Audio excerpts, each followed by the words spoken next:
Happiness does not wait for your life to be perfect. It doesn't hold off until your career is secure, your savings are high, or the people around you act as you want them to. It doesn't promise to arrive on some future day when everything is ideal.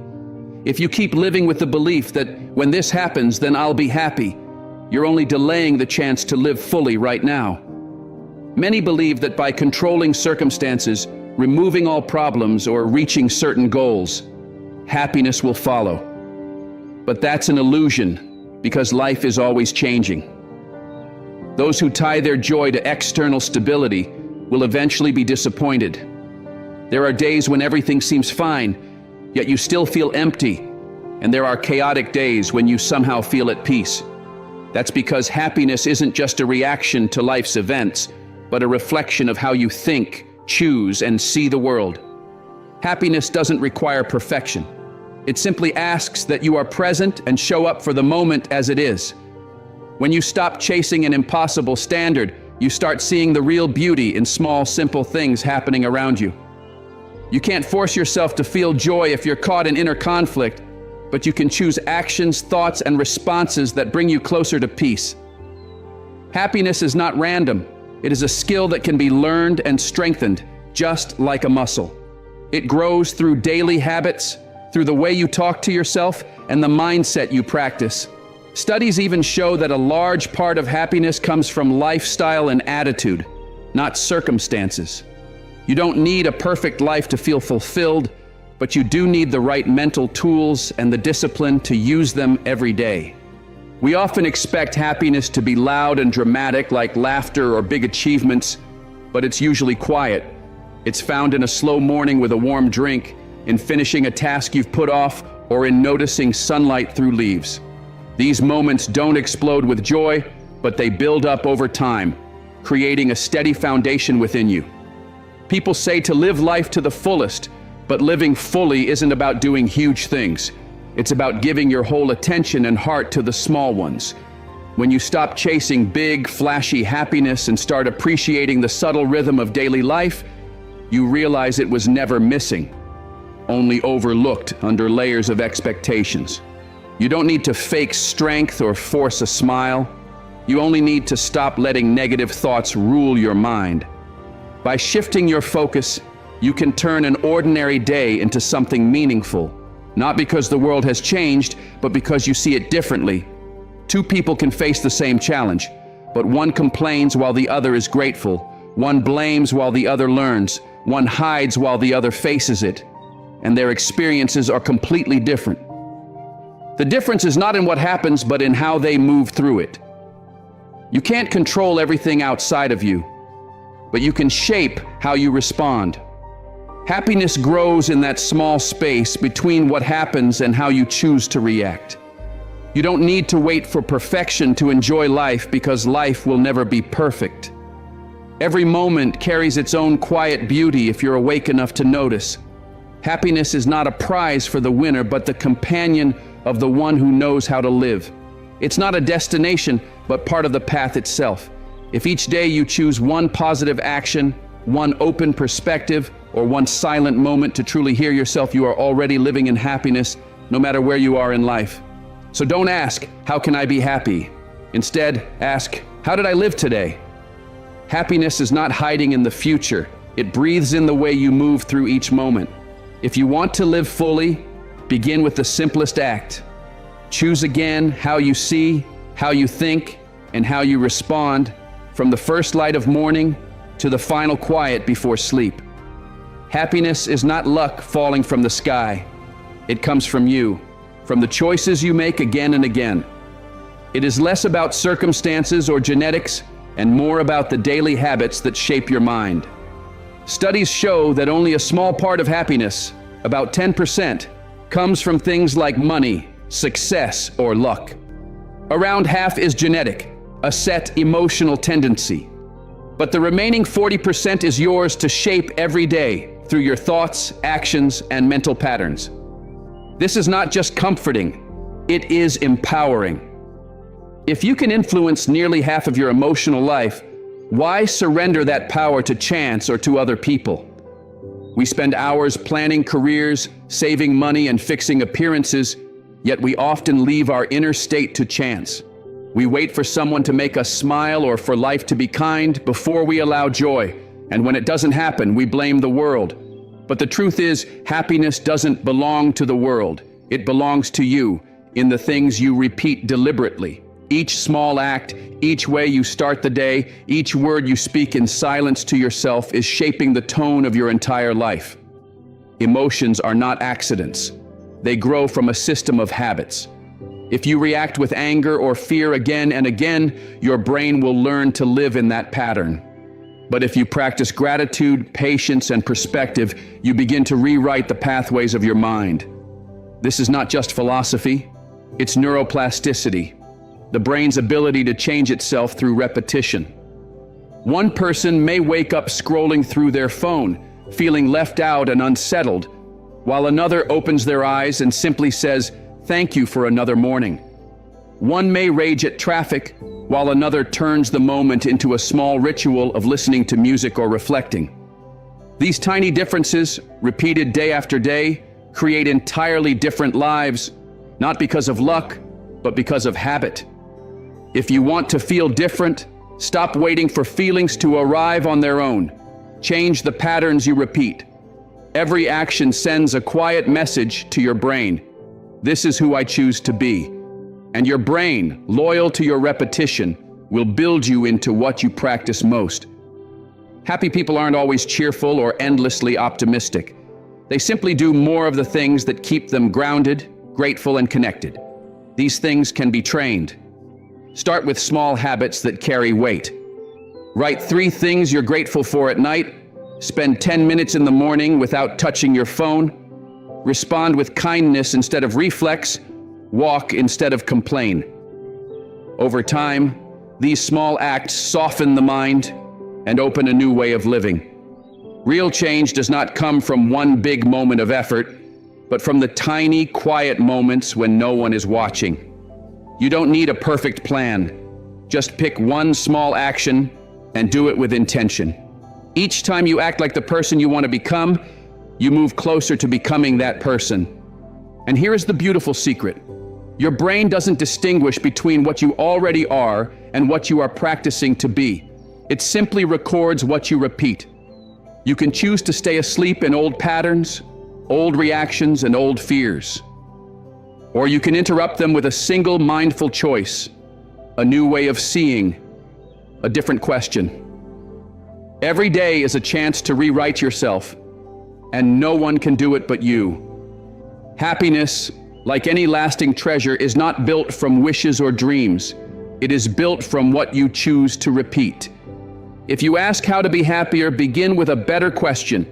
What habit in me is feeding my unhappiness? Then change just one small habit, one you can start today, because 40% of your emotional life, a huge portion, is waiting for you to take control. No one can hold that for you, and no one can take it away if you truly claim it. Gratitude is not a polite reflex or a quick thank you said out of habit. It is not blind optimism that tries to paint every hardship in gold. Gratitude is a conscious way of being, a deliberate choice to see life with appreciation instead of complaint. In our fast-moving world, most people are not lacking good things. They are lacking the ability to notice them. This lack of awareness makes them live surrounded by abundance yet still feel empty. They are not short of positive moments. They have simply stopped pausing to feel what matters. Gratitude will not erase difficulty, but it transforms the way you move through it.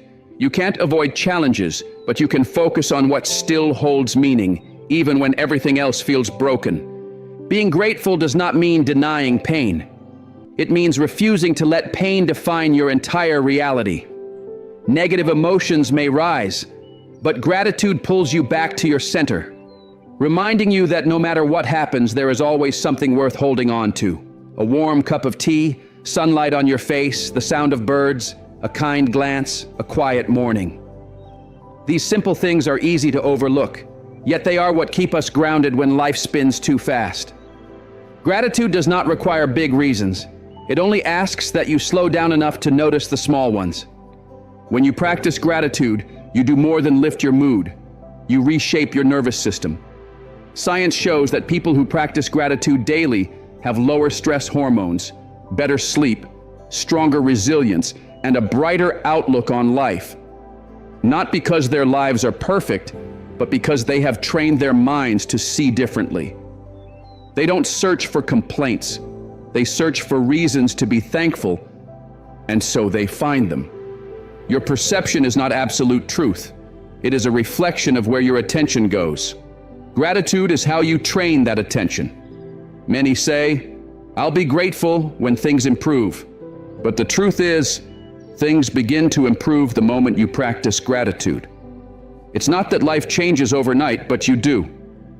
Gratitude softens wounds, opens your heart to what once seemed small, and makes the ordinary feel alive.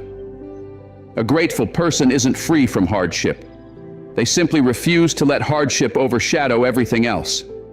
You don't need to wait for something grand to start. Every day, write down 3 things you're grateful for. They don't need to be major achievements. Sometimes it's just the ability to breathe deeply, to walk in the rain, or to receive a call at the right moment. As you list these things, you'll see how generous life has already been. Writing them down wakes up a mindful mind, one that no longer rushes past life's quiet kindness. If writing isn't for you, speak your gratitude. Thank a coworker who helped, a friend who listened, or even thank yourself for not giving up. Or spend a few minutes at night with your eyes closed, remembering 3 good moments from the day. Even this simple act rewires your emotional patterns, not through theory, but through the brain's own ability to adapt. Gratitude also melts feelings of comparison and envy. When you appreciate what you have, you no longer measure your worth by what others possess. You stop racing to catch up with someone else because you're already full. And that fullness does not come from things. It comes from awareness. Gratitude strengthens the bond you share with others. People are not deeply moved by your success, but by your sincerity, and gratitude is one of the purest forms of sincerity. It can be expressed not only through words, but also through action, by helping someone without expecting anything back, writing a kind note, or sharing what you have. The more you live with gratitude, the more reasons you find to be grateful. Not because life suddenly becomes easier, but because you create a cycle where kindness flows out and naturally returns. True gratitude is not reserved for the days when life feels perfect. It is most powerful when you have every reason to feel the opposite. When things fall apart, when you are hurting, when life no longer feels familiar. In those moments, gratitude becomes the thread that holds you together.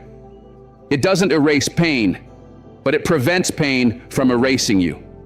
And that strength can be trained day by day with intention, presence, and sincerity.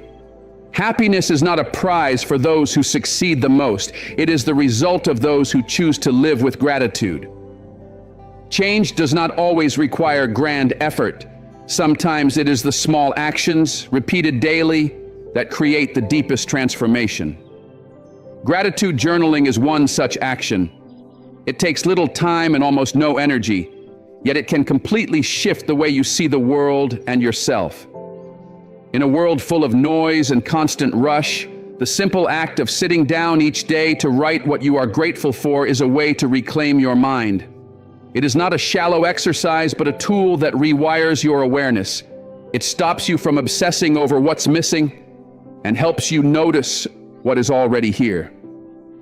The human brain naturally pays more attention to the negative, a survival instinct called negativity bias.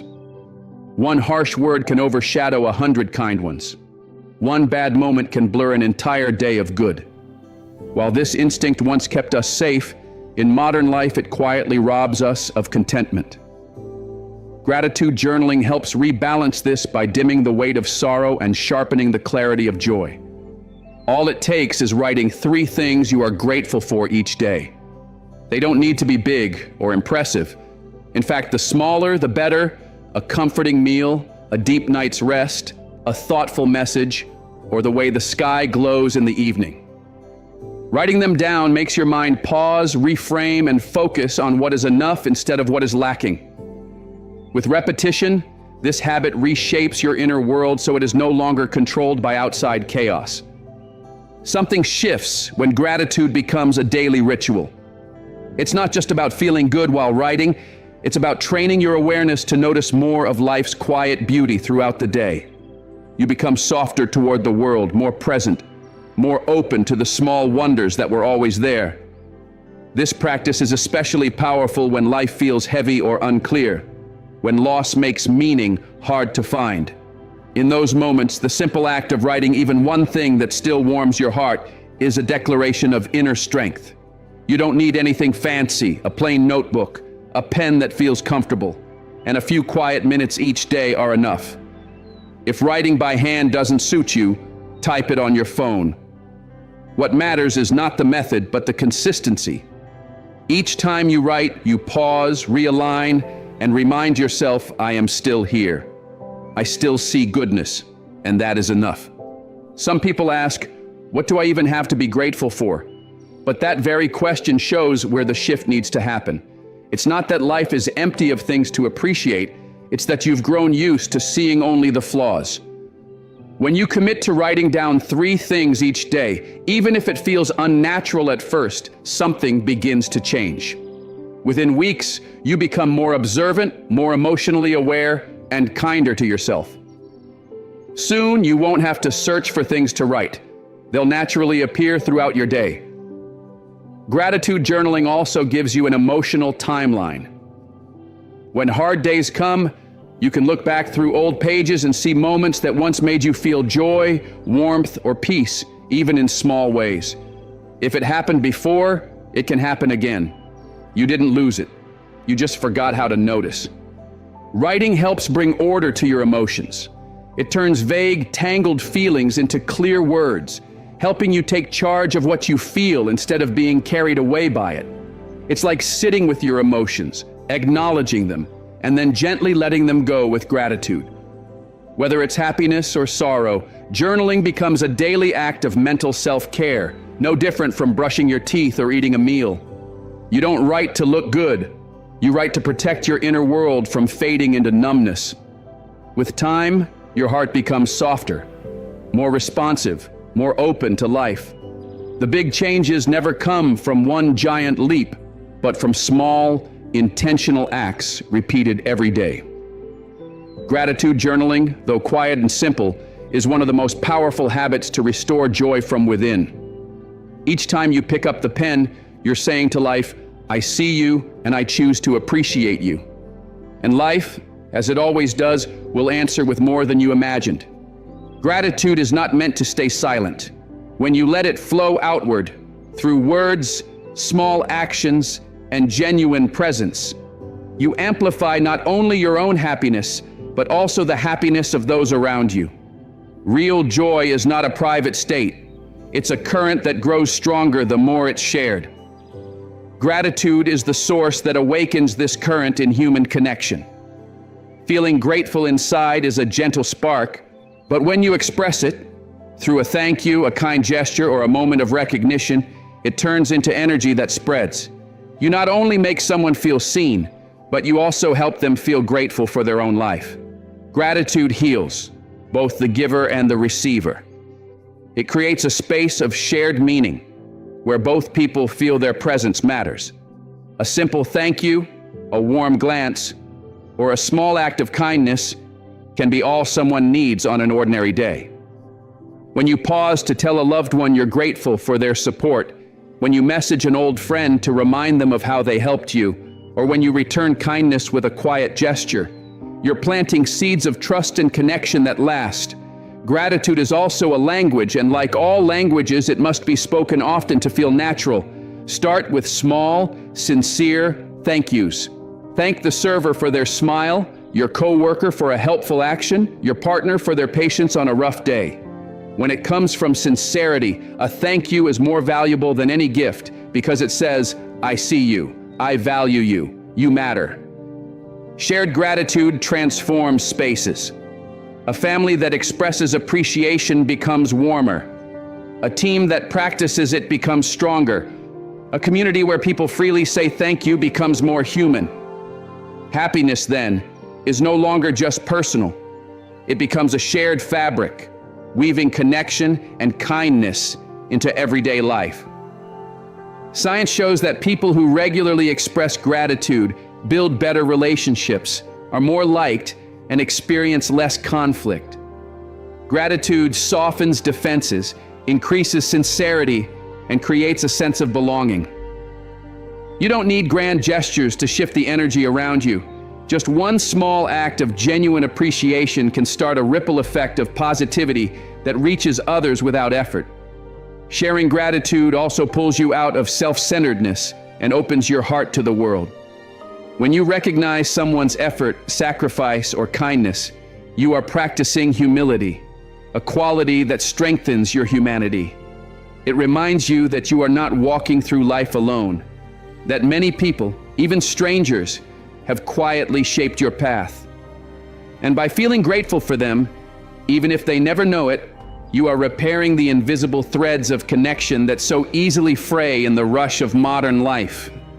Spreading gratitude also changes the way we approach conflict. When you begin a conversation with acknowledgement instead of blame, the tone shifts entirely. Saying something like, "I know you tried," before raising your concern does not make you weak. It shows strength, the strength to see from more than one perspective and to balance honesty with kindness. Gratitude does not always need words. It lives in the way you listen without interrupting, in remembering a small detail about someone, in choosing gentleness when anger would be easier. Each time you act this way, you plant seeds of trust, compassion, and connection, and from those seeds, happiness grows, quietly but steadily. You can't control how others treat you, but you can always control how you treat them. When you choose to act from gratitude, the world often responds with a different energy. Not because you demanded it, but because you set a new standard for yourself. Gratitude needs no audience and seeks no reward, but it is this very lack of expectation that makes it so powerful.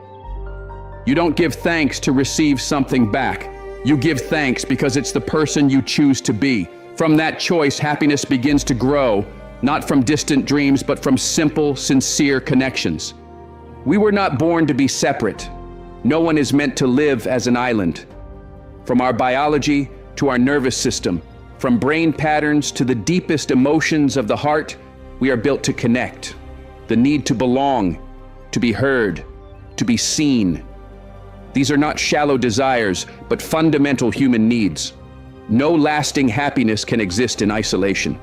A person may achieve success in silence, may seem strong while alone, but if they never truly connect, there will always be a quiet, hollow space inside, one that no achievement can fill.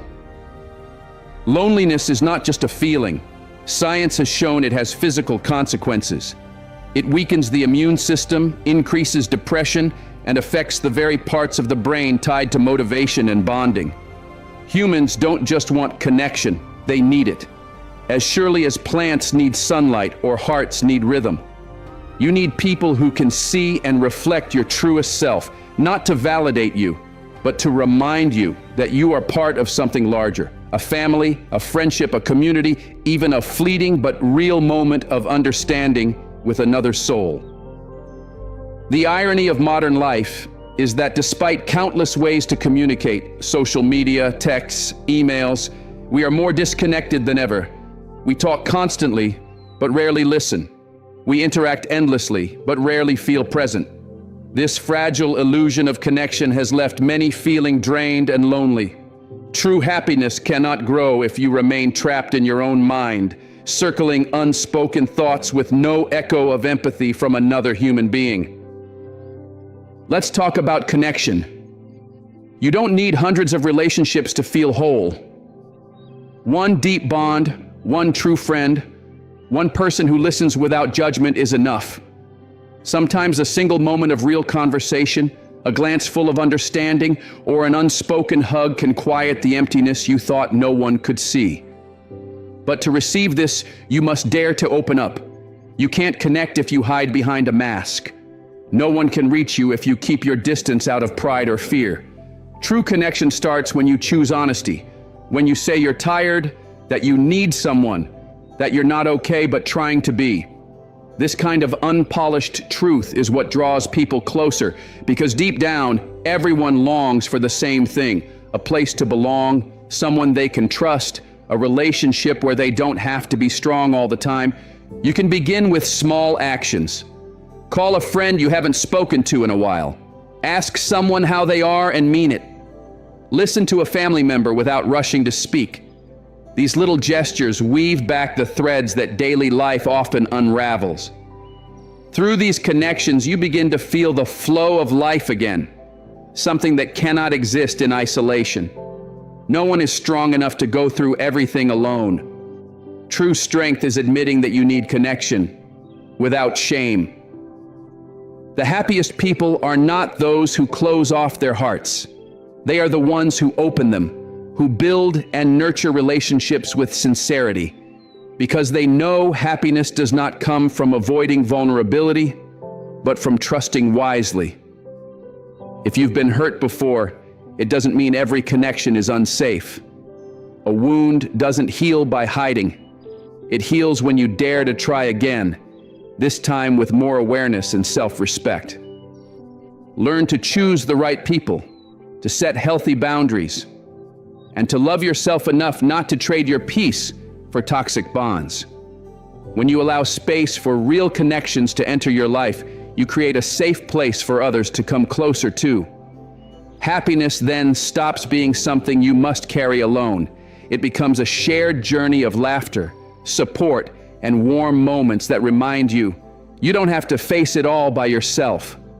In a world that changes overnight, human connection is what keeps us grounded. A hand reaching out at the right time can save someone from falling. A simple check-in can stop someone from giving up. A real relationship can bring you back to yourself, to meaning, and to a happiness that nothing else can replace. Strength is not isolation. True wisdom is knowing when to open your heart. No one stays happy in solitude forever. We are born to belong, and every time you let yourself connect, you move closer to a lasting joy. Modern life has made people better at talking, but worse at truly conversing.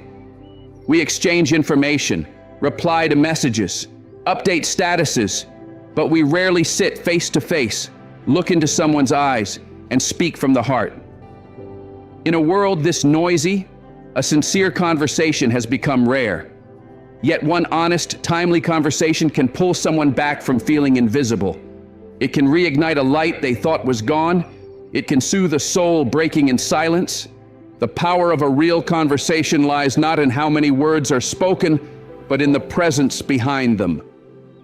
When you listen without interrupting, when you ask not to judge but to understand, when you stop trying to fix someone and simply sit with them, you create a safe space where they can be fully themselves.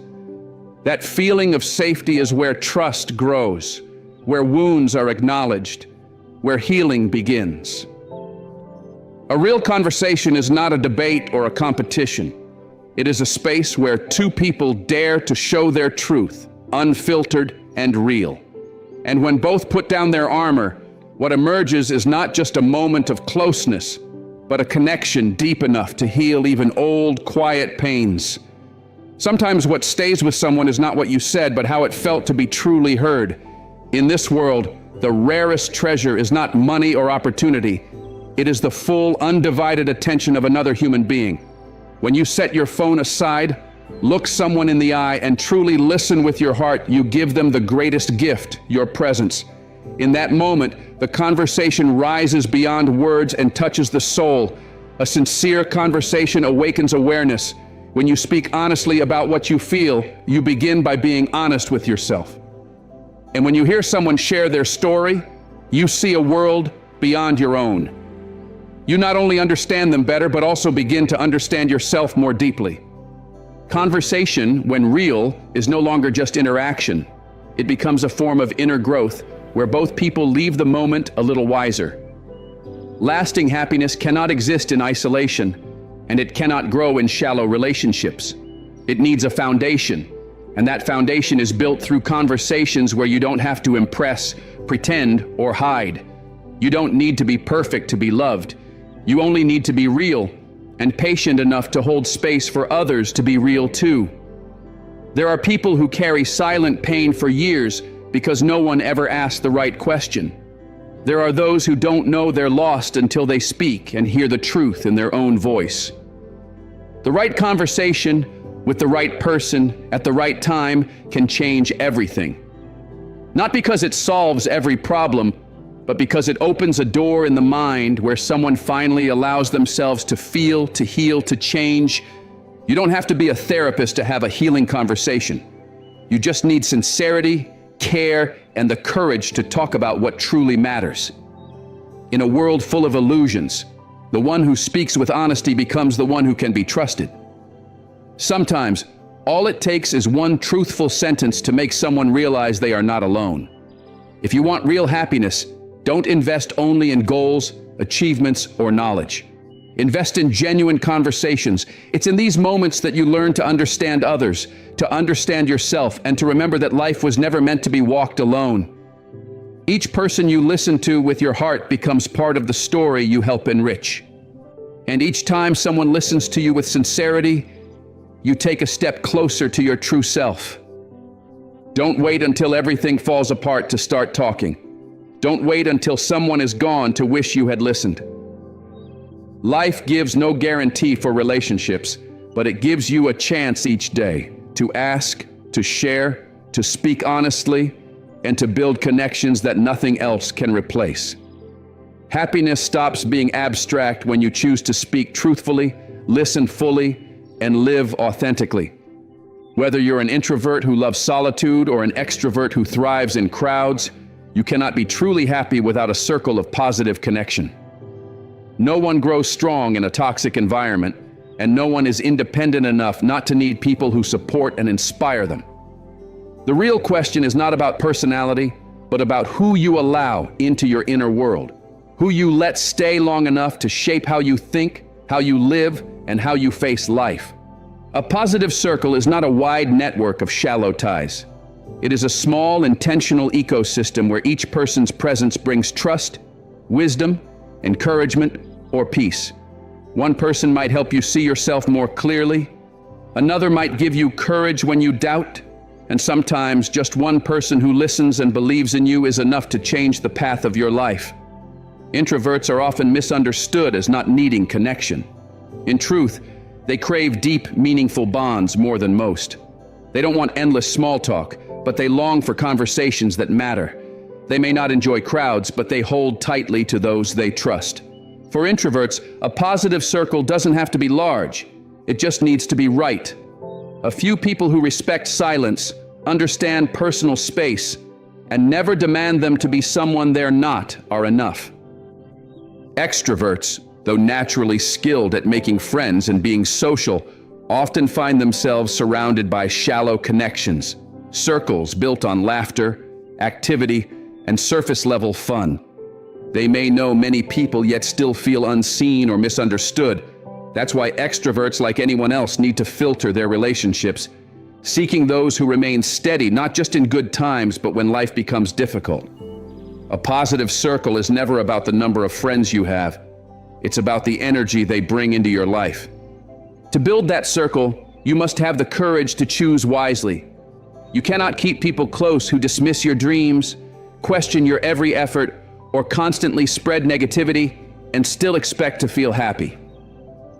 Each time you sit with someone who only judges or complains, you allow their energy to seep into your mind, reshaping your thoughts toward exhaustion and doubt. But when you spend time with someone who makes you feel calmer, stronger, and more at peace, you are watering the seeds of positivity within yourself. A truly positive circle begins from within. If you betray your own values just to be accepted, you'll attract people who don't truly respect you. If you stay silent to avoid conflict, tolerating what's wrong, you'll end up in toxic relationships that thrive on quiet suffering. But when you start living authentically, speaking your truth, and clearly choosing what belongs in your life, you naturally draw in people who resonate with your energy. It's not magic, it's alignment. Don't be afraid to make your circle smaller if it helps you breathe easier. Think clearer and live more honestly. You owe your presence to no one who repeatedly makes you doubt your worth. A relationship doesn't have to be kept just because of history. If the present is hurting your future, it's time to let go. Building a positive circle takes bravery, the courage to walk away from those who pull you down, and the intention to seek out those who lift you up. True positivity doesn't come from people who are always cheerful or flattering. It comes from honesty, quiet presence, and genuine care. They might not always say what you want to hear, but they never make you feel like you need to fight to be loved. If you don't yet have this kind of circle, start creating it now. Notice who leaves you lighter after every conversation. Nurture the relationships that give you room to grow instead of suffocating you with outdated expectations. Be the first to offer positive energy, and you'll be surprised at how the right people begin to appear, quietly, but with sincerity. Happiness is not a final destination. It is a journey shaped by the people who walk beside you. And sometimes, just walking with the right person changes everything. Whether you are introverted or outgoing, your emotional world is shaped by the company you keep. When you choose wisely, each day won't just pass by. It will feel right, meaningful, and complete. Big achievements might draw applause, but it's the quiet, steady, small wins that truly shape a happy life. These small victories, waking up earlier than before, finishing a task you've avoided, saying no to an old habit, are often unseen. No one claps for them, no one posts about them, but you know. And in those moments, when you choose what's right over what's easy, you strengthen your trust in yourself. You remind yourself that you are in control of your life. Many people only allow happiness when they reach a big milestone. Getting a promotion, buying a house, losing weight, completing a huge project. But if you only wait for those rare moments, most of your life will feel like waiting. Big achievements take time and often longer than we expect. Happiness, however, can be found right now in the small wins of an ordinary day. Small wins might not change the world, but they change you. They push you past procrastination. They build resilience and self-respect. Most importantly, they create momentum, the kind that fuels motivation and belief in yourself. People who celebrate small victories don't depend on big outcomes to feel worthy. They find encouragement in their daily actions, and from there, they build a life that is steady, disciplined, and deeply confident. The biggest trap for perfectionists is the thought, "I'll be happy when..." But that sentence never ends. As soon as one goal is reached, another appears. The milestone you worked for suddenly feels too small. But when you start acknowledging every small step you take, you free yourself from the exhausting pressure to always be extraordinary. You begin to appreciate the process, the choices, the quiet efforts, even the victories no one else sees. Happiness grows from a sense of progress, and progress doesn't have to be grand. You only need to be a little better than you were yesterday. That's enough to feel alive instead of simply existing. One finished page of writing, one phone call you've been avoiding, cleaning your desk instead of postponing it, choosing a healthy meal instead of a rushed one. These are steps forward. When you recognize them, you start to feel proud, not because you're better than anyone else, but because you are honoring your own journey. Notice that the people who smile easily, who uplift others, who carry a calm sense of peace are often not the ones with the most extravagant lives. They are the ones who know how to cherish the small wins of each day. They are grateful for staying calm in moments of anger. They acknowledge their efforts even when no one is watching. They build their joy from the small and steady moments that, when accumulated, form an unshakable inner strength. You can start today. Instead of waiting for a big breakthrough, define a small win for yourself, something within your control. Maybe you complete an important task before opening social media. Maybe you focus for 30 minutes without distraction. Maybe you send a kind message to a friend.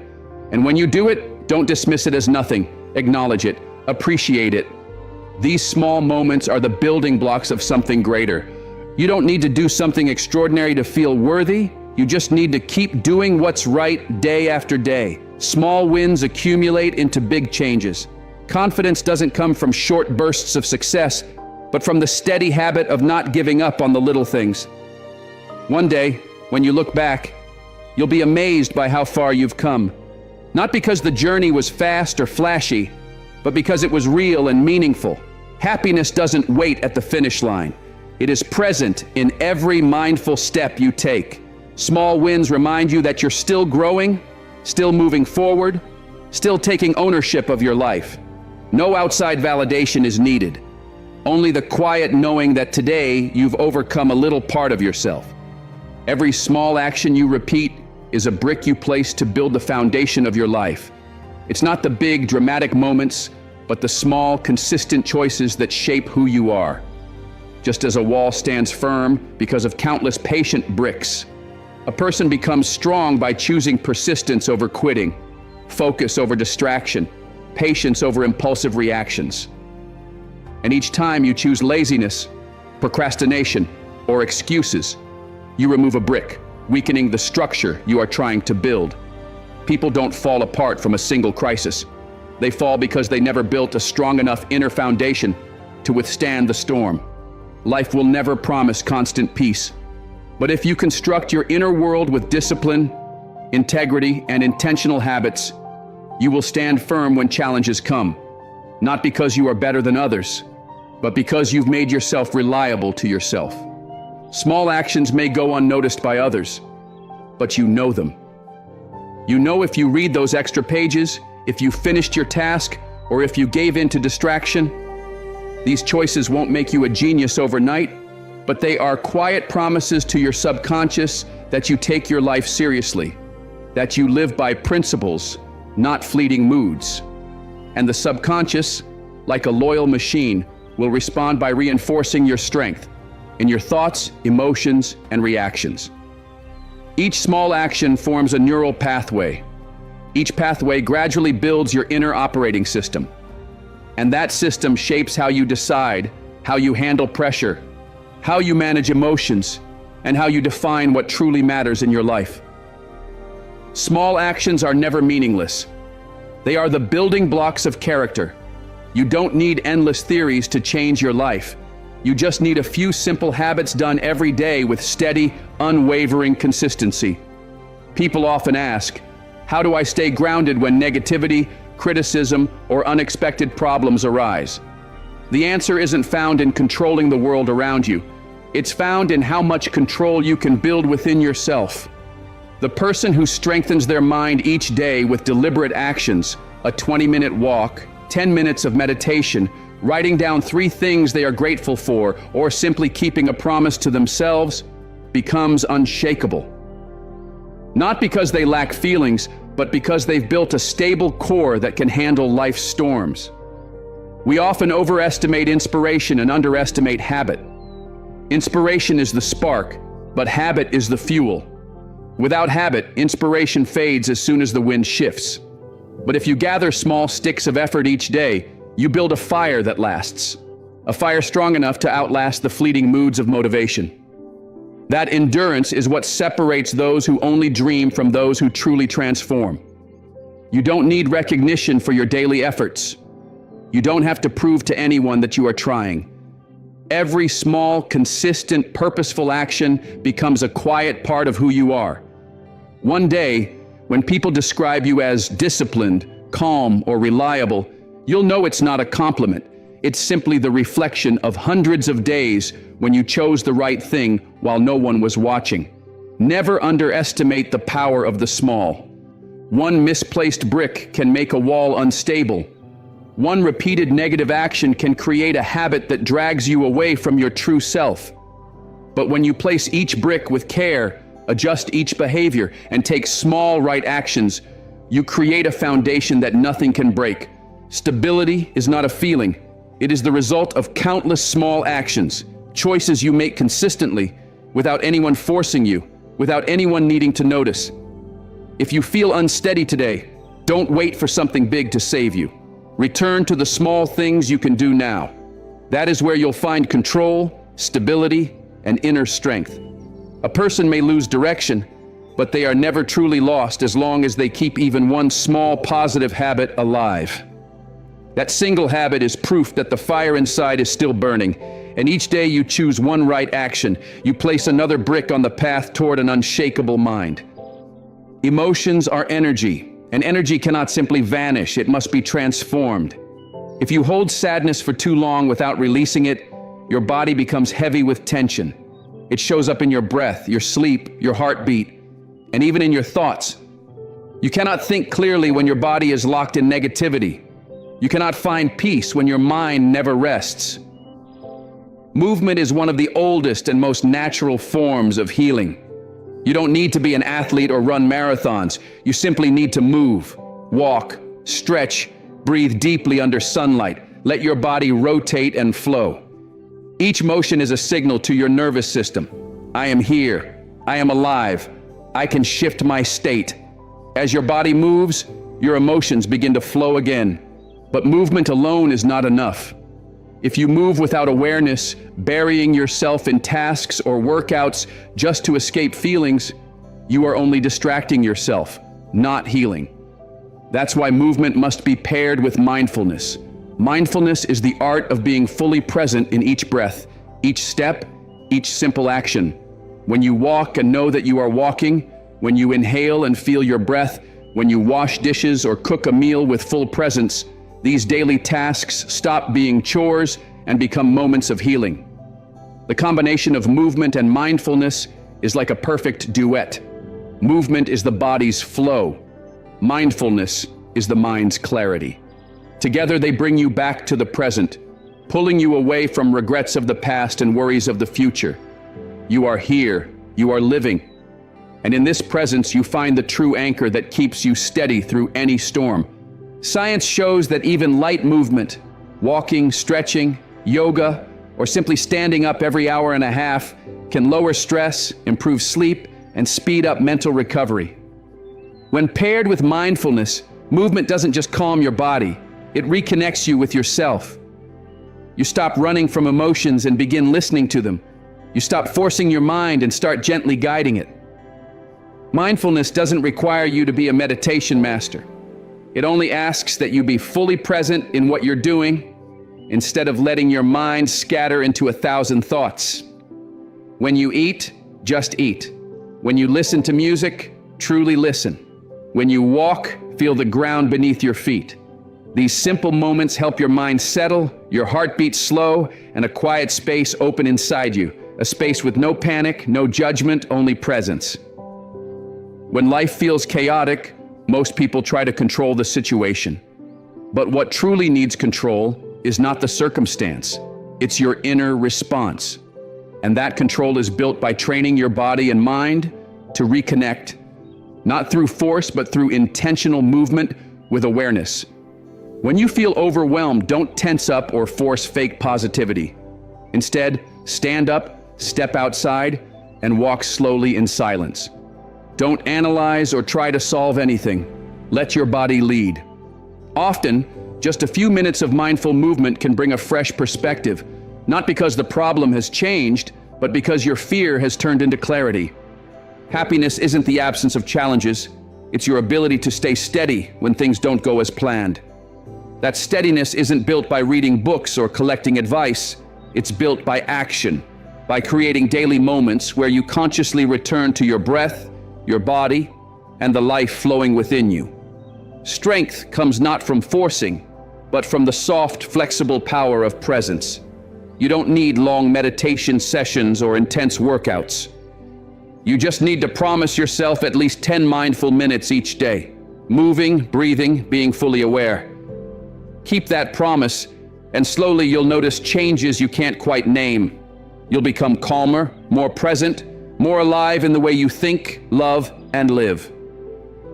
In this noisy, fast-moving world, the combination of movement and mindfulness is an anchor for the soul. You don't need big philosophies or dramatic solutions. You only need to return to yourself, one step, one breath at a time. That's enough to carry you through any storm. Mindfulness isn't about sitting still for hours or silencing your thoughts. It's not a complex technique. It's simply living fully in the present, being aware of your actions, your feelings, and your breath without being dragged away by distractions. It's not emptiness, it's clarity. It's feeling the cool water as you drink it. It's noticing the warmth of water on your skin as you wash your hands. It's listening to someone speak, not to reply, but to truly understand them. Mindfulness is presence without rushing, without distraction, without autopilot. Modern life has buried this presence under speed and noise. We scroll our phones without reason. We eat without tasting. We hear people without truly listening. A lack of mindfulness doesn't break you all at once. It slowly erodes your awareness, cutting you off from your own experience. And when that connection is lost, happiness starts to feel far away, not because it's missing, but because you've forgotten how to feel it. Mindfulness doesn't ask you to do more. In fact, it asks you to pause, to feel what you are already doing. It's not about doing things faster, but about doing them more deeply. It's not about living hurriedly, but about living with intention. When you eat breakfast, put down your phone and simply taste your food. When you walk, feel the ground beneath your feet, the breeze on your face, the sound of leaves moving in the wind. When you shower, let yourself truly feel the water as it touches your skin. This isn't a luxury for those with free time. It's essential for anyone who wants to find balance again. The mind often drifts back into the past or forward into the future. That's what creates anxiety, regret, and constant expectation. But the present moment is the only place where life truly happens. Every change, every joy, every deep healing begins here, now. That's why mindfulness isn't a destination but a way of living. It's choosing to slow down in a world that constantly speeds up. It's holding on to the most precious thing you have, yourself. You don't have to eliminate every thought to be mindful. You simply have to notice them without chasing them. When a thought arises, don't judge it or push it away. Just say, that's a thought, and return to your breath, your step, or whatever you're doing. The more you practice this, the freer you become, no longer controlled by emotions or the chaos of the mind. You begin to see that you're no longer reacting blindly, but choosing how to respond with intention. Mindfulness is the anchor that keeps your heart steady amidst endless information and emotion. It helps you notice when you're on autopilot, when fear is pulling you away from yourself. And the moment you notice, you have the power to return. You don't have to change your entire life. Happiness isn't built on grand events. It comes from the quality of the small moments you truly experience. Mindfulness is the key that unlocks that quality. When you live with awareness, food tastes richer, sleep feels deeper, love becomes more genuine, and work flows with creativity. Not because the world outside has changed, but because you've changed how you show up. You stop chasing life and start living it. No one is mindful 24 hours a day. But if you can pause 3 times a day, once when you wake, once during lunch, and once before bed, and ask, am I really here in this moment? Then you've already started the journey back to yourself. This journey needs no complicated theory or special skill, just a commitment to be present. Then each day is no longer just time passing, but time truly lived. In a world full of noise, mindfulness is your quiet home, not to escape from life, but to reconnect with it. Every time you pause and fully feel this moment, you remind yourself, I deserve to live fully, even if only for a breath. And if you hold on to that day after day, you begin to build a life that feels deeper, more meaningful, and truly joyful. You don't see life exactly as it is. You see it through the lens of your own mind, shaped by your experiences, wounds, fears, and beliefs. The same event can look like an opportunity to one person and like a problem to another. The same words can be forgotten by one, but held on to for weeks by someone else. The world itself hasn't changed. The perspective has. When you shift your perspective, you shift your emotions, and with that, the energy you bring into life transforms. No event is inherently good or bad until you label it. Life isn't here to hurt you or to be unfair. It simply reflects the energy you project onto it. If you see life as a victim, you'll find endless proof of unfairness. But if you see it as a creator, every challenge becomes an invitation to grow into someone stronger than you were yesterday. Change doesn't begin when the outside world shifts. It begins when you have the courage to change the way you see it. Changing your perspective doesn't mean making excuses for negativity or pretending everything is fine. It means learning to see life through a wider lens with deeper awareness. It's when you ask, "What can I learn from this?" instead of, "Why is this happening to me?" It's when you stop blaming and start taking responsibility for your own emotions. Because the moment you stop waiting for the world to change, you reclaim the power to change your life. Every time you shift your perspective, you rewrite the story you're living. A rejection can feel like failure if you see it as an ending. But it can also become a turning point if you view it as a redirection towards something better. A broken relationship can make you feel abandoned, or it can teach you to love yourself first before expecting anyone else to love you well. Every experience is a teacher, but only if you are willing to learn. And learning begins when you're ready to see things differently. The greatest transformations don't come from doing more, but from seeing more clearly. When you change how you view someone, you change how you treat them. When you change how you see yourself, you change how you live each day. When you change how you see challenges, you stop fearing them and begin walking through them with calm strength. The world doesn't have to bend to your wishes. What truly matters is how you engage with it. And when you shift your perspective, new paths begin to open. Many perspectives you hold now were never questioned. They became truth simply because you accepted them long ago. Some of your limits aren't real. They were conclusions you made during moments of fear or weakness. Changing your perspective doesn't mean denying the past. It means looking back with the wisdom of who you've become. True maturity is when you no longer wait for the world to apologize before you heal. It's when you realize that you are strong enough not to be defined by what happened to you. How you see life shapes what life reflects back. A person who carries gratitude, openness, and trust often attracts kindness, opportunities, and love. A person who lives in doubt and fear finds more of what they fear. You can't expect life to feel light if you look at it through a heavy lens. But when you approach life like a student, open, curious, without bitterness, you become the author of your experiences. Perspective doesn't shift overnight. It begins the moment you decide not to let negative emotions control you. It's when you start asking new questions with a wiser mindset.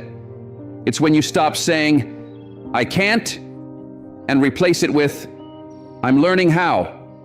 It's when you look at someone who hurt you and ask, "Could they have been hurting too?" That is not weakness. That is emotional intelligence at its highest level. Happiness doesn't come from a life without problems. It comes from the ability to adjust within so that challenges don't sweep you away. Each time you change your perspective, even just a little, you create more space inside yourself. Space to respond differently, to feel differently, to grow. You're no longer the person trapped by the past. You become someone with the freedom to redefine reality. Life doesn't change because you plead with it. It changes when you dare to see it differently and act from that new vision. Every journey of growth starts with awareness. You can't control everything that happens, but you can control how you interpret it. And once you truly understand that, panic fades. You move forward not because life became easier, but because your mindset became stronger. No one can control every event. Accidents, failures, losses, misunderstandings, they are part of every life. What separates those who fall apart from those who rise is not the event itself, but the response. It is always the response that shapes the emotional experience. Some crumble over small setbacks, others endure great losses yet remain calm, adapt, and keep going. Their minds are not stronger by nature. They have simply learned the power of choosing their response. Happiness does not come from avoiding risks. It comes from building inner resilience, so strong that no matter what happens, you know how to reshape its meaning.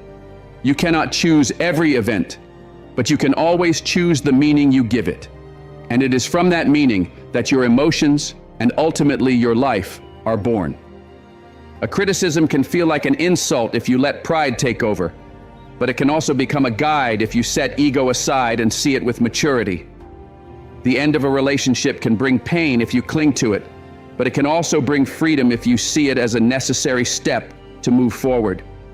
Any negative event can become the foundation of your strength if you're brave enough not to react with old habits. Emotions are consequences, not destiny. Your first reaction doesn't reflect your true self. It reflects the conditioning of your nervous system.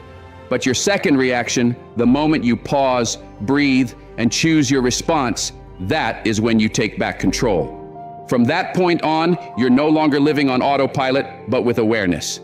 Events themselves carry no emotion. It's how you interpret them that shapes your mental state.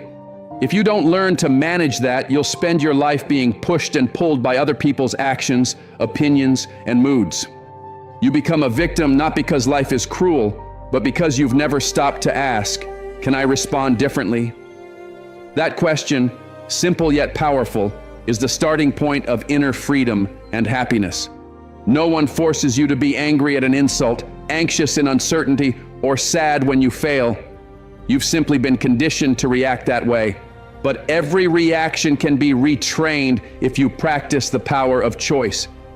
Each time something triggers you, pause. Don't speak too quickly. Don't label too fast. Just breathe. Ask yourself, does this reaction bring me closer to the life I want? If not, you have the right to choose again. Here's the truth. When you change how you respond, you change how others treat you. Life reflects the energy you give. Those who anger easily often attract frustration. Those who remain calm and grounded influence their environment in quiet yet powerful ways. This energy builds trust, safety, and a life that feels lighter. A mature person isn't someone who never gets upset. It's someone who knows when to stop before their reaction destroys what's valuable. It's someone who can feel anger but not speak hurtful words. Someone who can feel fear but not act impulsively.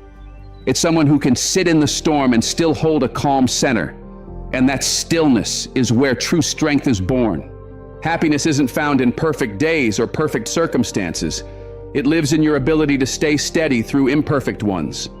A busy day won't drain you if you don't meet it with frustration. A criticism won't break you if you don't let it define your worth. A crisis won't destroy you if you see it as part of a bigger path. Everything comes down to how you respond, and you can relearn that skill at any time. The world may not change, but when you change your response, your entire perspective shifts. You stop looking through the lens of wounds and defensiveness. You see through clarity, through awareness, through choice. And when you live this way long enough, the things that once hurt you lose their power. The things that once worried you become small. You are no longer controlled by life. You become the calm center of it. You don't need a special course or a savior to free you from negative emotions. True happiness isn't the absence of problems. It's the presence of intentional, mindful responses. If you start today with small conscious choices, you'll build a stronger nervous system, a clearer mind, and a life that feels entirely yours. Many people believe life purpose must be something grand, a mission that changes the world, leaves a legacy, or earns admiration from millions. But this belief leaves many lost and exhausted, thinking they are living wrong because they haven't found that one great thing. The truth is simpler. Purpose doesn't have to be huge. It's anything that makes your life feel meaningful today. If you wake up each morning and know why you're getting out of bed, you're already living with purpose. Not everyone is meant to invent, lead, or create movements. And that's perfectly enough. Everyone can live with purpose by finding what makes them feel truly alive, rather than just existing. It could be caring for a loved one, raising a kind and thoughtful child, running a small bookstore that shares knowledge, or simply living each day in a way you won't regret when the night falls. Purpose is not measured by size or recognition, but by the fullness you feel inside. If what you do gives your presence meaning, then that is a purpose worth holding close and nurturing. No one else can define your purpose. It won't be found on a career map, hidden in someone's advice, or waiting for you at the end of a long path to success. It has often been with you all along, in the moments that make you feel alive, in the activities where time disappears, in the things you do not for praise or reward, but simply because you cannot imagine not doing them. Ask yourself, what moves your heart so deeply it leaves you quiet? What would you give your time and energy to without hesitation? That is where you begin to uncover purpose. Many people spend their lives chasing what they think will bring meaning, fame, wealth, recognition, only to feel empty when they forget why they started. They live by what the world calls success and lose touch with what brings true fulfillment. Real purpose is not what makes others applaud, but what makes you keep going even when no one is watching. If you feel your reason is strong enough to live for, you don't need anyone else to understand or validate it. The person who sweeps the street every morning out of love for cleanliness lives no less purposefully than a great scientist. The person who pours their heart into preparing family meals lives no less meaningfully than someone managing an international project. It's not about what you do, but how you do it. If there is love, dedication, and the desire to contribute, any act can be an expression of deep purpose. Living with purpose is not about reaching a grand destination. It's about choosing to live meaningfully in each moment. It's knowing that even the smallest action contributes to something greater, whether or not you see it immediately. Being fully present in a conversation, helping someone when they need it, planting a seed of hope in another's heart, these are all signs of a meaningful life. When you live like this, you don't need to search for purpose. You are already living it. Everyone is born with the instinct to contribute, but many think contribution means doing something monumental. In truth, the world doesn't need more symbols of success. It needs more people who live kindly, who live deeply, who live with presence. People who live not to prove, but to connect, not to win, but to inspire, not to conquer, but to nurture. And you can be that person, starting today, by choosing to live with intention rather than waiting for purpose to appear. You know you're living with purpose when you feel full inside, even if the outside is quiet. When you don't need to boast because you feel at peace with what you do each day. When you're no longer haunted by the need to do something big, but instead feel grateful for the chance to live kindly with what you have. Then, purpose is no longer an abstract idea. It becomes the silent, steady rhythm guiding your life. The world will not remember your titles, possessions, or the name on your door, but it will feel the energy you leave behind in everything you did with love and presence.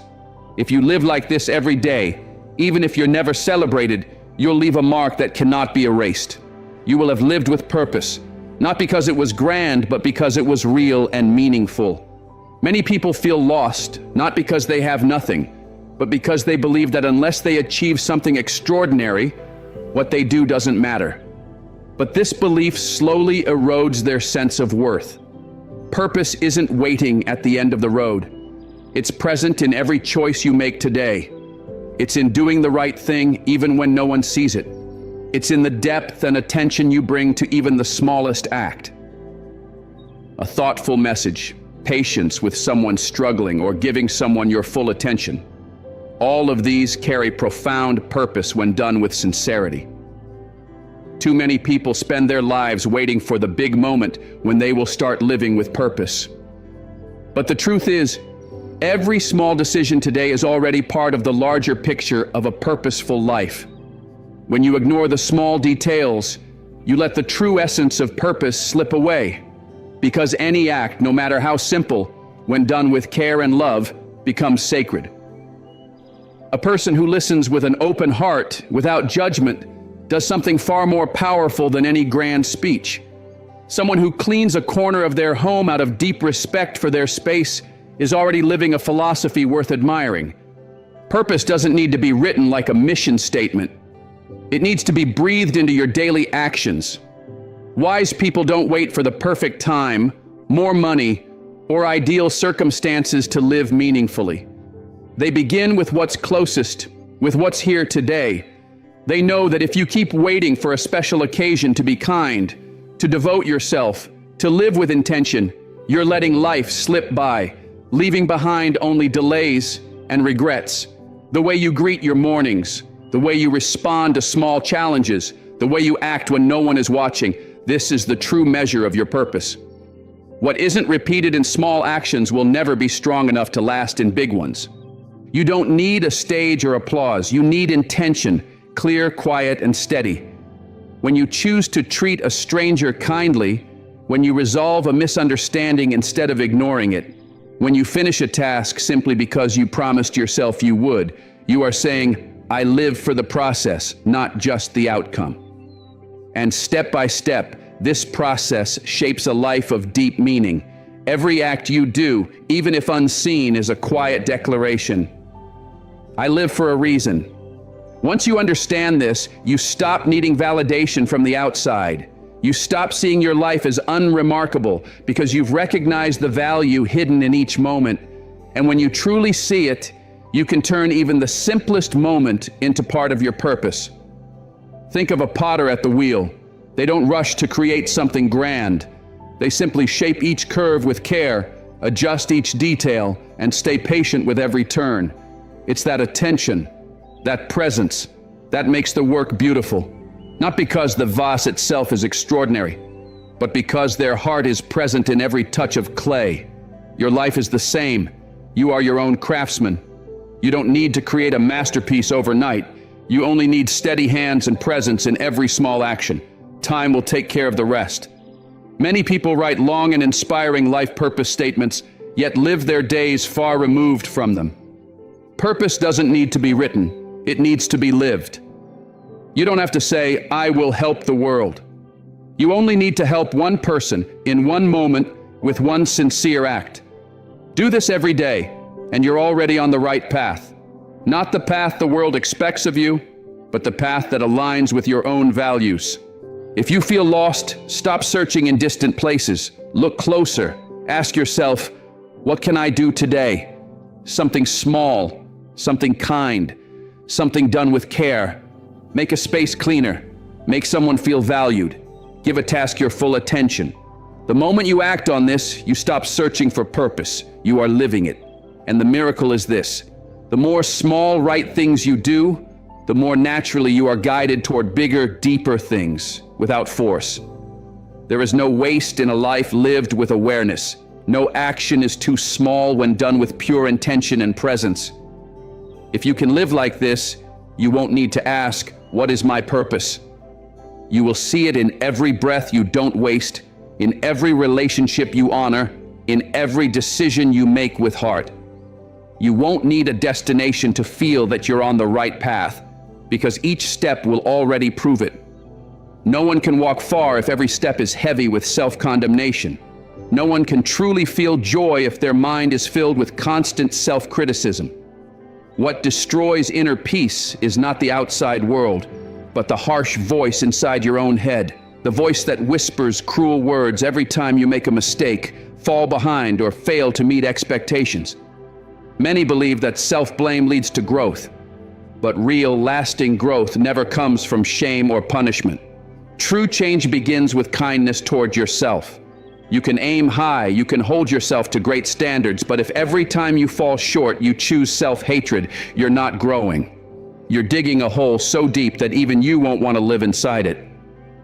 There is no one you live with more closely than yourself. Imagine living in a house where every day you are bombarded with criticism, comparisons, and harsh words. You would want to leave. Yet, when you turn your own mind into such a place, you block every path that leads back to peace. Kindness toward yourself is not about making excuses or ignoring mistakes. It's about recognizing that you are human. To be human is to be strong at times and weak at others. To shine in some moments and feel lost in others. To be right sometimes and wrong other times. Self-kindness means having the courage to face your mistakes without nailing yourself to them. It means learning what needs to be learned, but not sentencing yourself to a lifetime of regret. It means moving forward with clarity, not carrying a heart torn apart by guilt. You don't need to become someone else to deserve love. You don't need to be perfect to treat yourself kindly. The same compassion you offer others is the compassion you deserve to offer yourself. Don't tear yourself down for not being where someone else is. They have their own path, their own starting line, their own challenges. You weren't born to compete. You were born to live your path honestly. And that path always requires self-compassion. Not to stop, but to keep moving forward with strength. Notice how you speak to yourself after a mistake. Are you using words you'd never say to a friend? Do you repeat phrases like, "I'm awful, I always mess up, I'm worthless"? If so, pause. That's not self-awareness, that's self-destruction. No one can build a happy life on a foundation of their own harsh words. Self-blame traps you in the past. Kindness brings you back to the present, and only in the present can you choose again. Being kind to yourself creates space for healing. It means you acknowledge your mistakes, but you don't let them define you. You learn the difference between "I did something wrong" and "I am wrong." These are not the same. Behavior can be changed. But if you reject yourself, you cut off the root of all improvement. The harsher you are with yourself, the harsher you become with others. A lack of inner compassion makes you more reactive to the world. But when you speak to yourself gently, you naturally see others with more patience and tolerance. You live lighter, no longer trying to prove yourself, no longer shrinking from your mistakes, no longer carrying the shame of what cannot be changed. One of the clearest signs of maturity is not making fewer mistakes, but learning how to rise after them, faster, gentler, without tearing yourself down a second time. Happiness is born from a healthy relationship with yourself, and that health cannot grow from judgment. It begins when you can say, "I was wrong, but I still deserve to move forward." When you believe you are worthy, you stop giving up on yourself. You step out of the cycle of self-rejection and choose the path of self-support, built on resilience and kindness. Every day is a chance to begin again. You don't lose the right to be happy because you failed yesterday. You don't have to live forever in regret because of past mistakes. The past is a place to learn, not a place to live. You are not starting from zero. You are starting from experience, from a deeper understanding of yourself. Don't wait until you are better to love yourself. Start now. Look in the mirror and say the words you need most. Forgive yourself for moments of immaturity, for choices made without awareness, for the reactions you hadn't yet learned to control. Promise yourself you will do better, not because you deserve punishment, but because you deserve peace. And from this place, happiness begins to grow. Not from anything grand, but from a simple decision to be kind to yourself starting today. Nothing chains a person more deeply than unresolved guilt. We often think we are exhausted from outside pressure, but it is the quiet layers of resentment within that keep us from living fully. A mistake left unforgiven becomes a burden. A memory left unreconciled becomes a prison. And your life force cannot flow freely if the deepest part of you is still tied to the things you refuse to release. Forgiving yourself is not about denying mistakes, nor is it a free pass. It is one of the bravest acts of someone mature enough to take responsibility, learn the lesson, and then choose to let go and move forward. Forgiveness doesn't erase the past, but it stops the endless punishment you keep inflicting on yourself. And only when you stop punishing yourself can you call forth your true inner strength to live more fully. Inner power cannot flow from a heart cracked by self-hatred. You may have talent, ambition, and willpower, but if a part of you still despises who you are, true freedom will always feel out of reach. Forgiveness is the starting point of inner wholeness. It's when you stop dividing yourself into good and bad and start seeing the whole picture, an imperfect human who is learning, evolving, and growing. This shift in perspective frees you from the invisible chains you've been carrying for far too long. Be honest. How many times have you believed you didn't deserve to move forward, that you didn't deserve love or a second chance because you hadn't forgiven yourself? How often have you denied yourself happiness with thoughts like, "I'm not good enough. I ruined everything"? I deserve this pain. These are curses we cast on ourselves, and the more we repeat them, the deeper we sink into helplessness. Each time you refuse to forgive yourself, you keep your wound open, and no wound can heal if you keep reopening it with resentment. Forgiveness doesn't come from fleeting emotions, it's a conscious choice. You choose to forgive not because it's easy, but because holding on to pain will never make you stronger. You let go not because the mistake deserves to be excused, but because you refuse to let it destroy you. Forgiveness is the gift you give yourself so you can heal, so you can live fully, so your energy can be directed toward building instead of enduring. When you forgive yourself, you rebuild your relationship with the person you once were. You don't erase your past self. You sit with them, understand them, and offer compassion. You place a hand on the shoulder of the one who made mistakes and say, I understand why I acted that way. I see that fear, confusion, or inexperience led me, and I forgive. Not because it was right, but because I want to be free. From that moment, you are no longer a prisoner of the past. You become the author of the present. You cannot write a new chapter if you keep rereading an old page. Forgiving yourself is how you turn that page, not to forget, but to move on. And with that new page, you can write with the ink of growth instead of the tears of regret. No one walks steadily while constantly looking back at where they stumbled. And no one can reach far while carrying the heavy weight of unresolved guilt. Your greatest strength lies not in punishing yourself, but in making peace with the past, with your mistakes, with your fears. Forgiveness restores your balance. It opens the space where creativity flows, where you're no longer ruled by the toxic voice in your head, where you stop trying to prove your worth and simply live with truth, freedom, and meaning. Don't wait until you feel ready to forgive yourself. Start now. Forgiveness is not a single event. It's a process. A little each day.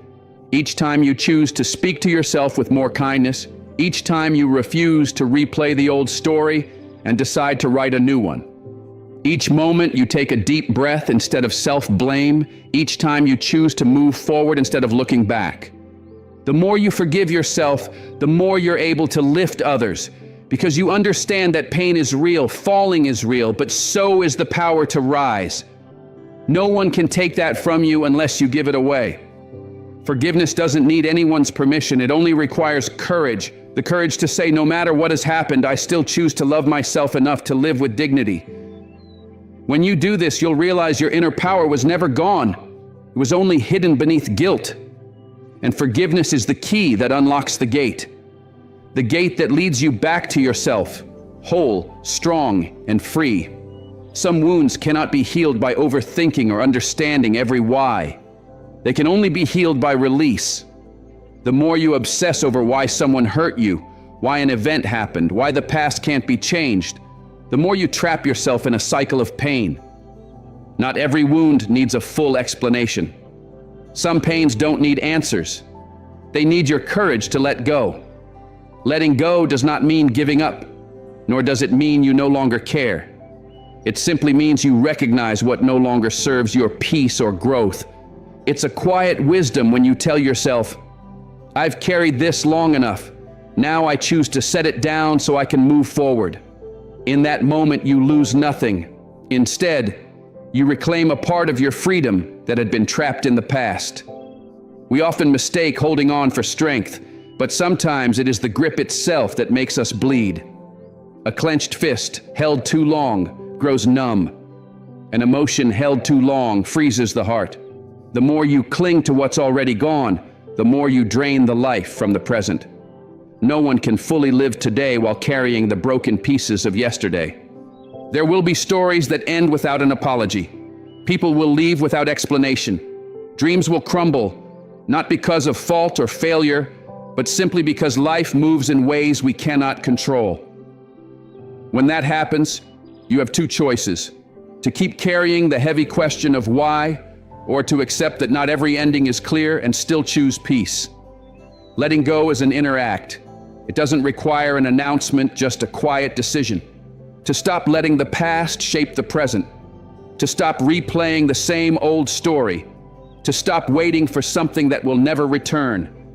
In that silence, you can finally hear your own heartbeat, no longer drowned by sorrow. Many people struggle to let go, not because they want to keep the pain, but because they fear losing what defines them: justice, identity, the right to hurt. But you were not born to be a victim forever. You don't need pain as proof that you once loved or trusted deeply. You can hold the memory without carrying the burden. You can honor what once was without letting it weigh you down. Sometimes what you must release isn't a person, but the expectations you placed on them, the image of how life should have been, the perfect story you created in your mind that reality never matched. When you let go of those illusions, you don't become cold. You become clearer. You see life as it is, not as you wished it to be. Letting go is not weakness. It is a sign of strength and maturity. It's knowing when something should continue and when it's time to close the chapter. It's understanding that your energy is not infinite and choosing to give it to what nourishes you rather than what drains you.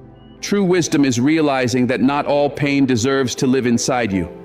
Perhaps letting go is the highest form of self-love. It doesn't mean forgetting. It doesn't mean denying what happened. It means telling yourself, I choose to move forward with a lighter heart, with gratitude for what taught me, and with freedom from what once imprisoned me. From that moment, life begins again, not in the shadow of the past, but in the light of possibility. Letting go is also an act of faith. It's believing that something better still awaits, that no matter what was lost, you still have enough within you to keep building. That faith, not the thing you once clung to, is the real foundation for growth. You can start letting go now. You don't need to feel completely ready. You don't need to have all the answers.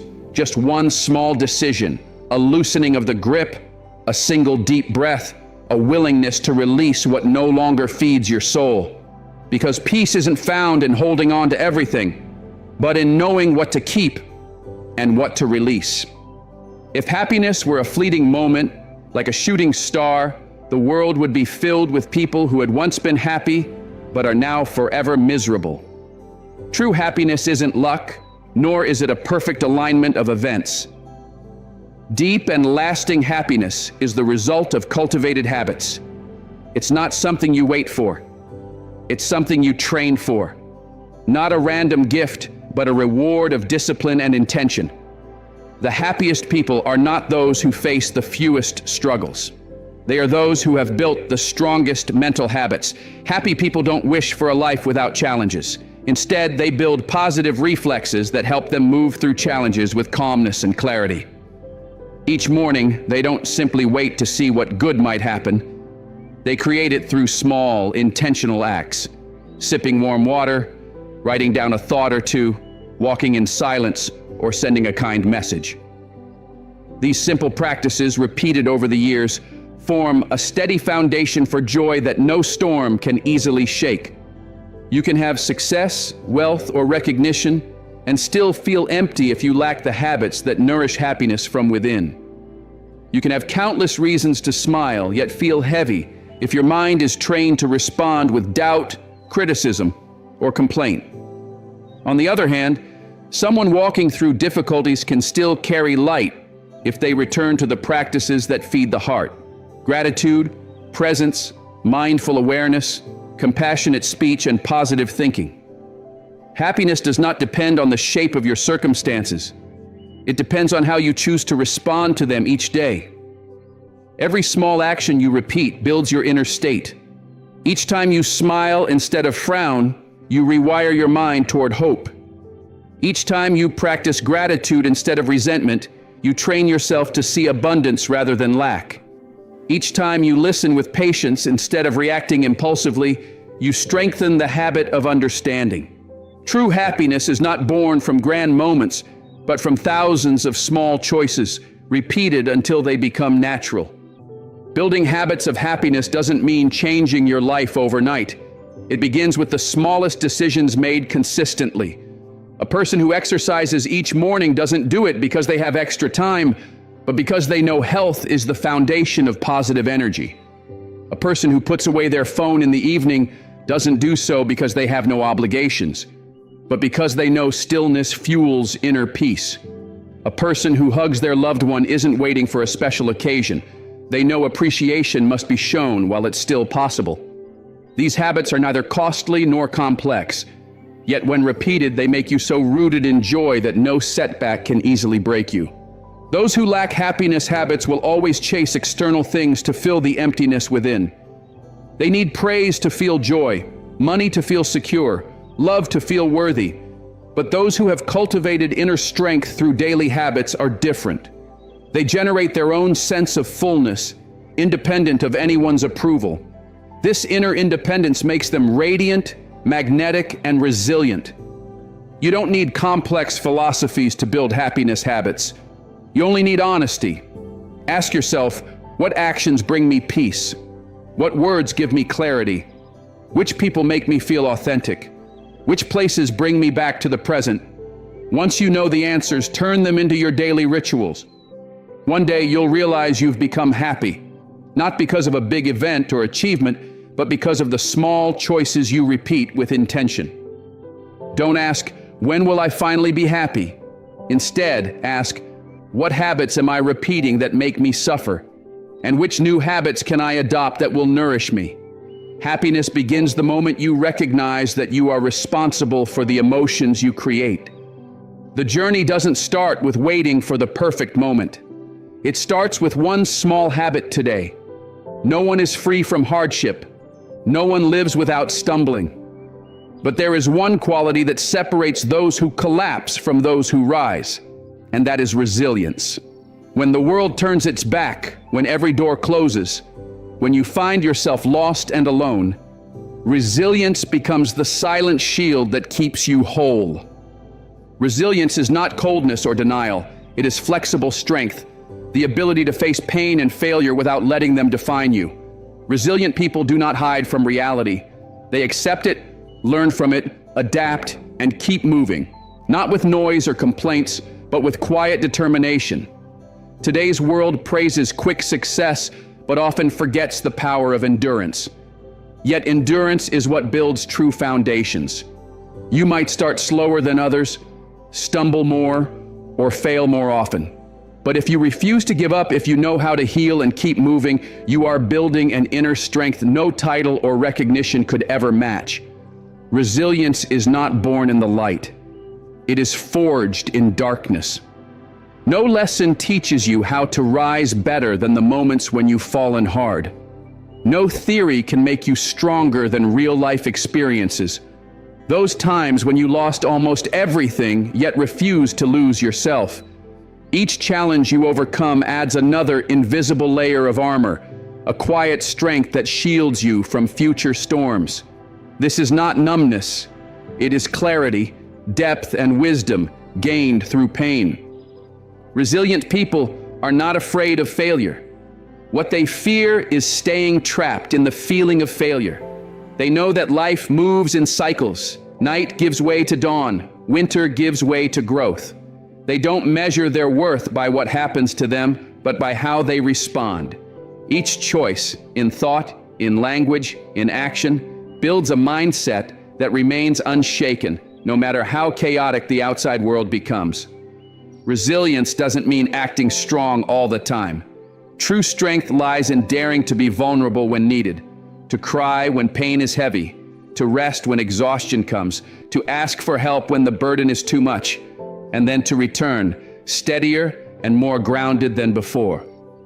Resilient people don't try to be superheroes. They simply choose to rise rather than remain frozen. They choose to continue rather than retreat. You don't need a major crisis to build resilience. You can start today by pausing before reacting to difficulties. Take a deep breath, observe clearly, and remind yourself, this too will pass. I've been strong before, I will be strong again. Surround yourself with people whose energy lifts you, because resilience thrives in supportive company. Once you embrace resilience as a way of life, you stop wishing for life to be easier. You choose to become stronger. You stop demanding fairness. You build the ability to rise above even what feels unjust. You stop blaming your circumstances. You start asking, what is this teaching me? That mindset is what forges an unshakable spirit. There's a truth few people speak of. True success is not determined by intelligence, but by psychological endurance. The ones who win are those who keep going without immediate results, who face rejection but continue, who withstand what feels unfair. They succeed not by luck, but because they never let challenges define their self-worth. When you live long enough with resilience, you realize nothing can truly break you. It can hurt, but it won't destroy you. It can slow you down, but it won't turn you back. It can cause doubt for a moment, but it can't extinguish your inner light, because that light wasn't lit by ease. It was lit by the nights you walked through, refusing to let your fire die. If there were a remedy that could instantly lift your spirit, warm your heart, connect you deeply to life, and make existence feel meaningful, it would be kindness. It costs nothing, requires no special skill, and is always available to you. The moment you choose to do something kind, no matter how small, you awaken your own light and make someone's life brighter. Happiness often begins with something as simple as that. The beautiful thing about kindness is that when you give it, you are the first to receive it. The brain responds instantly. Oxytocin is released, your nervous system relaxes, stress hormones drop, and a wave of calm connection floods you. You feel useful, valuable, alive, and none of this requires external recognition because the reward begins within. This is not just a comforting idea, but a truth confirmed by science through neuroscience and positive psychology. Those who live only for themselves, guarding every inch of their own interests, often end up feeling lonely and empty. When you close your heart to others, you also close the doors to your own joy. Without kindness, happiness becomes shallow and short-lived. You might achieve success, yet feel like something essential is missing. Because what's missing is the simple act of giving without expecting anything back. Kindness doesn't need to be grand.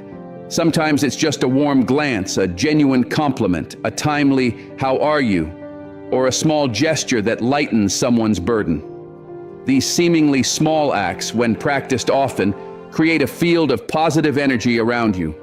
Others feel it, and so do you.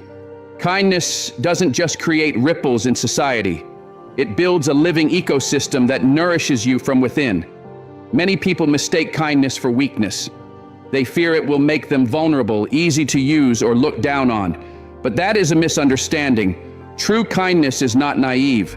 Truly kind people are strong with their boundaries, firm in their principles, and steady in their compassion. They don't act out of fear of displeasing others, but because they choose to live above selfish impulses. And that choice makes them stronger than most, for they are guided by values, not fleeting emotions. Here's another truth. Kindness doesn't wait for perfect timing. You don't need to be wealthy, free of all burdens, or ready to begin. Kindness is something you can choose right now, exactly where you are. Even if you are grieving, lost, or struggling, a single act of kindness opens a door to light. When you choose positive action in a negative state, you take control of your emotions instead of letting them control you. You're not only helping someone else, you are also rescuing yourself. When you begin to live with this mindset, something extraordinary happens. Life responds. You start attracting better relationships, timely opportunities, and a deep, unshakable peace because you have become a sower of good. And nature never forgets those who plant with love. Those who sow kindness may lose things on the outside, but their inner world remains undefeated. Remember this, happy people are not the ones with the fewest problems. They are the ones with the most open hearts. Every kind act you do, even in silence, shapes the quality of your soul. And when the soul is vast enough, no storm can shake it. You don't need high walls for protection because your heart itself has become a fortress, built brick by brick with countless unseen acts of love. Be kind not only for others, but for yourself. Each time you choose love over criticism, help over indifference, understanding over judgment, You are shaping a self you can be proud of, a real human being, not a perfect one, but one who is deeply alive. The truth is, life isn't too complicated. We are the ones who build the complexity and then wonder why we're exhausted. Every day we add things we don't need, relationships we maintain out of politeness, possessions we buy out of fear, commitments we accept because we can't say no, expectations we carry just to keep others happy. Piece by piece, these things pile up until there's no space left to breathe, to listen, or to simply be. And then we ask why we feel drained when we lack nothing. The answer is in the excess. Simplicity isn't about having less, it's about having enough, and only what's essential. It's the conscious choice to let go of what no longer serves your inner growth so that space remains for what truly matters. Living simply doesn't mean poverty or lack of ambition. It's actually a refined form of richness, rich in clarity, rich in energy, rich in connection with what's real. When you are no longer pulled by things that don't belong to you, you begin to feel the depth of every moment. A tidy room lets you breathe easier. A calm schedule frees your mind. A few true friends free you from pretending. A meaningful job makes you feel you're contributing, not just earning. These small things, when chosen with intention, form the foundation of a deeply fulfilling life. The quality of life isn't in the number of experiences, but in the depth of each experience. Those who live simply know what belongs to them and what doesn't. They don't waste energy on meaningless races. They don't measure their worth through comparisons. They don't let media tell them how to live. They step out of the cycle of consumption, leave behind hollow competitions, and turn inward to find quiet clarity. In a world that glorifies busyness, those who choose to slow down are the brave ones. In a society that worships materialism, those who choose simplicity are the truly strong. Simplicity requires courage because it asks you to reject what the majority calls necessary. It's not for those who are unsure of what they truly want. Simplicity doesn't mean you have no ambition. It means you've clarified which ambitions are truly yours and which were borrowed from others. It doesn't mean hiding from the world. It means stepping into it with lightness, calm, and authenticity. When you're no longer enslaved by endless desires, you begin to notice beauty in the smallest things. The song of a morning bird, sunlight streaming through the window, a conversation without judgment, an evening spent with just yourself, a book, and silence. These simple moments are some of the deepest medicines for the soul. Those who live simply understand that the mind can only go deep when it's not crowded with endless trivial choices.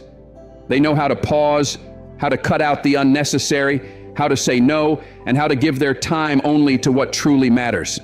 They don't live by the instinct to consume or collect, but like artists who carefully choose each stroke on the canvas of their lives, rejecting anything that dulls the clarity of the soul. Living simply is a quiet kind of freedom. You no longer live under the weight of others' expectations. You don't need to prove yourself or show off to feel seen. You no longer carry roles that don't belong to you. And in that uncluttered space, you begin to discover depth. When the mind is no longer busy with distractions, you finally see what's inside. When the heart is quiet, you can hear the voice of your deepest self, the place where true meaning lives. People who live deeply don't need many words. Their presence alone speaks. They don't rush, yet every step they take is steady and sure. They don't seek to impress anyone. They live in alignment with something higher, something real. And it all begins with one simple choice: to prefer simplicity over complexity, substance over show, depth over fleeting recognition. If you feel lost, pause and take a look around. Maybe your life is so full of noise and excess that there's no room left for you. Maybe what you need isn't more, but less. Less worrying about being enough, and more asking what is enough for me. Less chasing others, and more coming home to yourself. Less investing in what is flashy, and more in what is lasting. Presence, gratitude, honest connection, and undistracted moments. The present moment is the only thing you can fully hold. Most of our suffering comes not from what's happening now, but from what already happened or what might happen. The mind is either dragged back into regret, guilt, and old stories, or pulled into the fog of worry, fear, and expectation. And while it's busy wandering, the present moment, this priceless piece of life, slips away unnoticed. Presence is not an abstract idea. It is the foundation of a truly awakened life. When you are present, you feel each breath, each emotion, and each subtle glance in another's eyes. When you are present, you don't just exist, you inhabit your life. Yet many people live as if waiting for a future moment to finally start living. They postpone joy until their career is secure, until they earn more money, until things are perfect. They keep living for the future without ever asking, what is my present moment like? But if you can't fully live today, then even when tomorrow arrives, you'll still be chasing another illusion. Fulfillment doesn't come from what you achieve. It comes from the ability to fully feel what is here, now. Being present doesn't mean sitting still or avoiding thoughts of the future. It's about having the courage to face life as it is without turning away. When you wash dishes, just wash dishes. When someone speaks to you, truly listen. When you walk, feel your feet on the ground. Presence is lost when the body is in one place but the mind is elsewhere.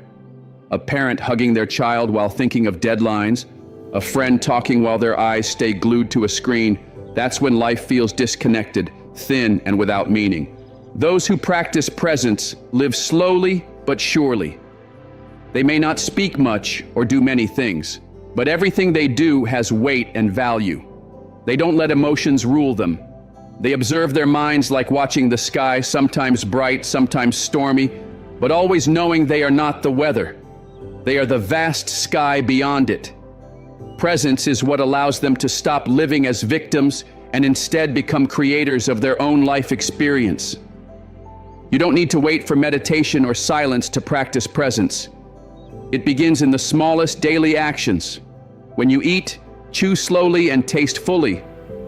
When you speak to someone, look into their eyes as if nothing else matters. When you breathe, notice its depth, its rhythm. You don't need to add more to your life. Simply remove the noise. Then you'll see that each moment is already whole and complete. Those who lack presence often feel life slipping by, leaving little behind. They haven't truly lived each day, only passed through time as if they were a background character in their own story. But when you are present, time slows. You notice every expression, every word, every tiny sensation because you are fully there, not just in body, but in spirit. Presence deepens every connection. It adds richness to emotions and allows you to taste life with all your senses. No one can be present every moment, but every time you notice you've drifted, that awareness itself is a return. You come back to yourself, back to the only place where life truly happens. This moment, whole and unshaken. Each time you return, you're training a quiet muscle, the muscle of awareness. Like any practice, it grows stronger with time. If you want to live more meaningfully, don't look far. Begin with just 1 minute of true presence. 1 minute without screens, 1 minute of slow, deep breathing, 1 minute of looking into the eyes of someone you love without rushing or judging. Just 1 minute, and you'll remember, the only moment you truly own is now. Master that, and you master life itself, one heartbeat at a time. Happiness is not a gift from the outside, nor something others can give or take. It is born from within, from how you think, feel, and respond. Everything around you has power only if you allow it. Once you see this clearly, you reclaim what was always yours, your inner peace, your wholeness. Some people smile even in the middle of chaos, not because they're pretending, but because they've built a safe space inside, untouched by storms. They don't depend on other people's moods or approval, nor do they let circumstances define their worth. They've learned a truth that takes many years to realize. All emotions come from within, not from the outside world. If your happiness is rooted inside, nothing external can destroy it. You may lose money, status, or relationships, but you won't lose yourself. But if your joy depends on praise, attention, or approval, you'll live like a leaf in the wind. One rejection or careless glance can shatter your peace. This isn't numbness, it's strength. The kind that isn't shaken by life's noise. The inner journey isn't about searching for something new, but clearing away what clouds your true self, old wounds, harsh expectations, and the voices of self-criticism. These layers of noise make you forget that happiness has always been waiting within, ready to appear the moment you choose it. You don't need the world's permission to feel joy. You don't need someone else to validate your worth. You only need to choose differently, starting from within. Inner happiness isn't about denying pain. It's about standing tall even when pain is there. It's the ability to face every emotion, anger, sorrow, fear, without letting it define you. A mature person isn't someone who's always positive, but someone who can create light in their darkest moments. And that ability is a skill, built slowly through self-awareness, compassion, and how you speak to yourself every day. No one else can walk this path for you. Others can inspire, support, or accompany you, but the journey back to your inner strength is one only you can take. And when you begin, you'll see you are far stronger than you ever imagined. You don't need to search far for happiness. It doesn't require perfection or waiting for the right time. It simply requires that you remember it, choose it, and hold it, no matter what life throws at you. A happy life doesn't mean a life without hardships. It means that even in hardship, you don't lose gratitude, faith, or the ability to smile at small things. You don't lose the softness in your heart toward those you love, even when under pressure. This is the quiet strength of those who live from within. And once you touch that strength, nothing outside can take away what's truly yours. You cannot control the world, but you can learn to guide your inner world. And that is what separates those who drift through life from those who live with intention. The ones who drift are always waiting for someday for things to finally be okay. The ones who live deliberately know that things become okay the moment you are okay inside. Happiness isn't a treasure you must chase. It was never lost. It's still there, in your breath, your thoughts, your small daily actions. You only forgot it while chasing what others told you to want, but you can return to it at any moment. All it takes is one pause, one inward look, and one simple, honest question. What makes life feel worth living right now? And if you let that answer guide you, you will already be home. If you are still here reading these words, type positive mindset in the comments if you're committed to seeing life differently, with clarity and courage, so I know you are one of the few who truly get it, that you are ready to live with intention, to grow without waiting for permission, to stop wishing and start building a life that feels true to you. Remember, only you decide how limitless you are.